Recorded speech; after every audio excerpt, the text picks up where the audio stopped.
네, 안녕하세요. 오늘은 입체도형의 부피에 대해서 한번 수업을 진행을 해보도록 하겠습니다. 이 입체도형의 부피라고 하는 건 뭐 그냥 부피 구하면 되는 거 아니야 라고 생각할 수 있겠지만 적분으로도 우리가 부피를 구할 수 있다라는 그 중요한 내용을 학습을 하게 되는 거니까요. 잘 집중해서 들어주셨으면 좋겠습니다. 근데 뭐 거창하게 얘기했지만 사실 우리가 미리 배운 거를 그 조금 응용하는 것에 불과해요. 이게 무슨 말이냐면 인테그랄 a에서부터 b까지 fx dx를 우리가 그 구분구조법을 통해서 이것의 의미를 제가 말씀드리지 않았습니까? 어떤 이야기였었죠?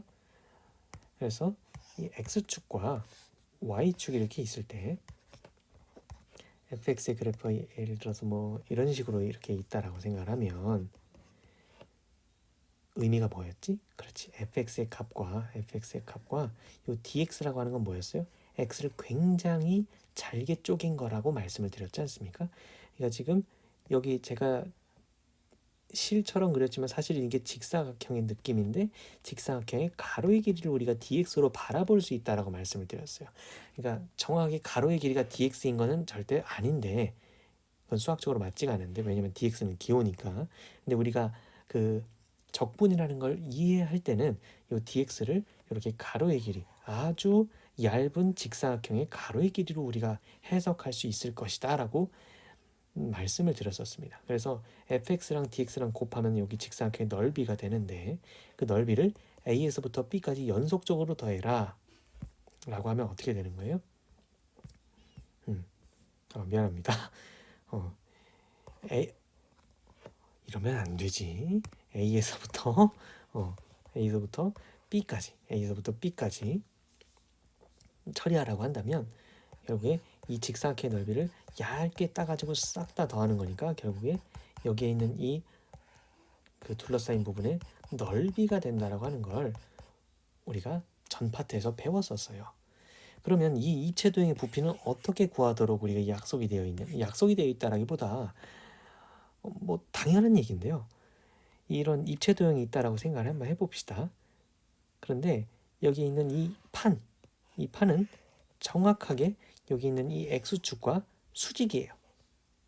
완전하게 수직으로 서져 있는 그 상태에서 얘가 지나갈 때 이 판이 이렇게 지나갈 때 얘가 잘라져 가지고 생기는 어떤 단면이 있을 겁니다. 여러분들 소세지를 이렇게 도마 위에 놓고 이렇게 딱 자른다고 생각을 해보세요.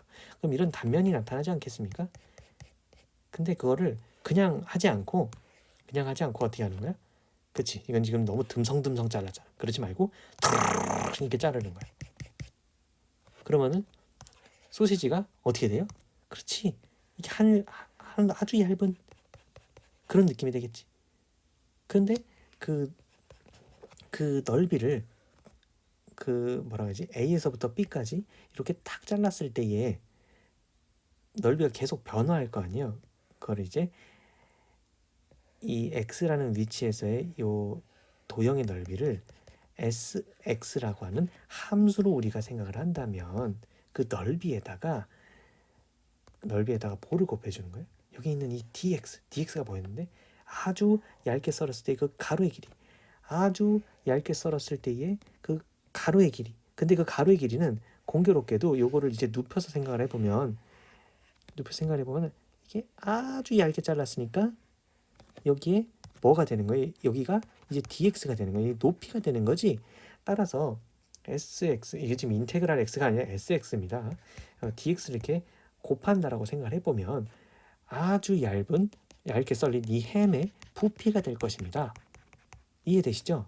그래서 그것을 a에서부터 b까지 싹 다 연속적으로 더해버리면은 결국에 여기 있는 이 부피가 모두 더해지게 되기 때문에 이 입체도형의 전체적인 부피가 나오게 된다는 사실을 우리가 깨달을 수 있죠. 뭔 말인지 알겠지? 그래서 여기는 이제 뭐라고 얘기했냐면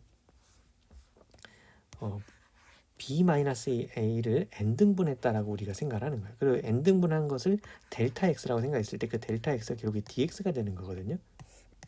그지? 근데 제가 뭐라 그랬어요? 이거 바꿀 때 n분의 b-a가 상수인데 n분의 상수는 dx로 간다라고 제가 말씀드리지 않았습니까?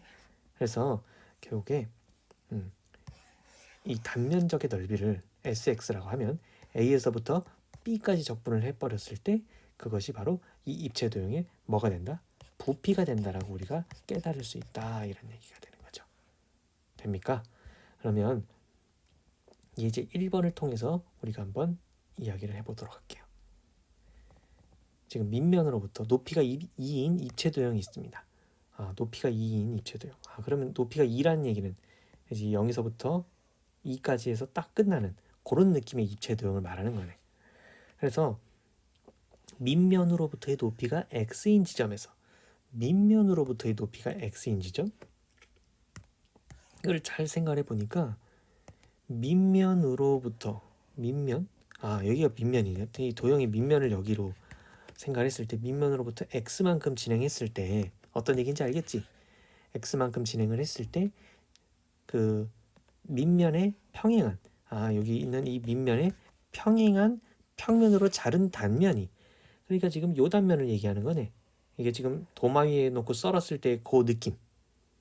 그때의 그 단면이 반지름의 길이가 4-x제곱의 루트를 씌운, 그러니까 지금 요 반지름의 길이가 어떻게 되는 거야? 4-x제곱에 대해서 루트를 씌운 원일 때, 그러니까 지금 이건 뭔 얘기예요? 어디를 잘라도 항상 뭐가 나오는 거예요? 원이 나오는 거예요, 이 도형은. 그런데 이 도형은 굉장히 특이하게도 어떻게 된다는 거야? 이게 x만큼 진행됐을 때 나오는 이 반지름의 길이가 어떻게 측정이 되더라? 루트 4-x 제곱이 되더라는 얘기예요. 그럼 우리가 sx를 구할 때 단면적의 넓이를 구해야 되지 않습니까? 이 원의 넓이를 구해야 된다고. 그러면 어차피 루트가 씌워져 있으니까 얼마나 반가워요. 반지름 제곱하면 얼마야? 4-x 제곱이 되지 않겠습니까? 그지? 근데 이때 주의해야 될 거는 4-x 제곱에 루트가 씌워진 거를 제곱을 하는 건데, 이때는 4-x 제곱이 그대로 튀어나올 수도 있고 마이너스를 달고 튀어나올 수도 있잖아요. 근데 x의 범위가 안전하게도 어디서부터 어디까지야? 0에서부터 2까지이다 보니까 0에서 2를 대입해봤자 여기 있는 건 언제나 양수예요. 따라서 마이너스를 달지 않고 그대로 튀어나온다는 사실을 알 수가 있지. 그래서 결국에 반지름을 제곱해주면 4-x 제곱이고요. 거기다가 파이 r 제곱이니까 파이를 곱해버리면은 이게 바로 단면적의 넓이가 됩니다.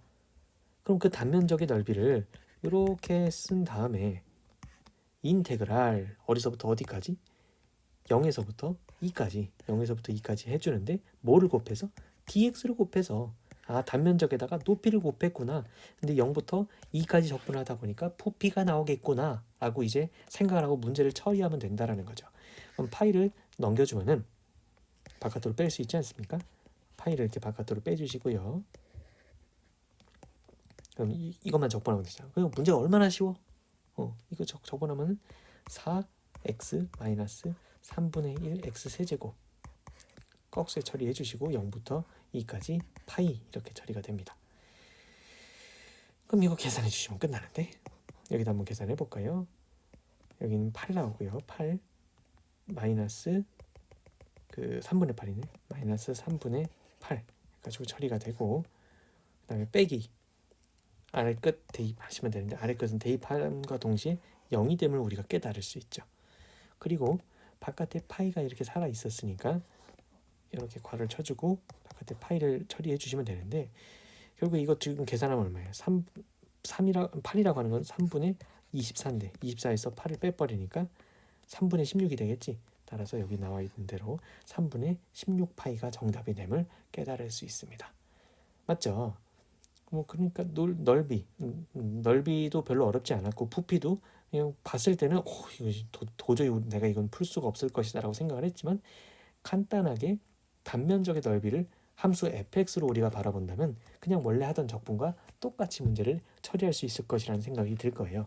그래서 나머지 문제들은 여러분들이 한번 풀어보셨으면 좋겠고요. 문제 1번하고 2번 꼭 한번 풀어보시기 바라고, 오늘 수업은 여기서 마무리를 하도록 하겠습니다. 수고하셨습니다.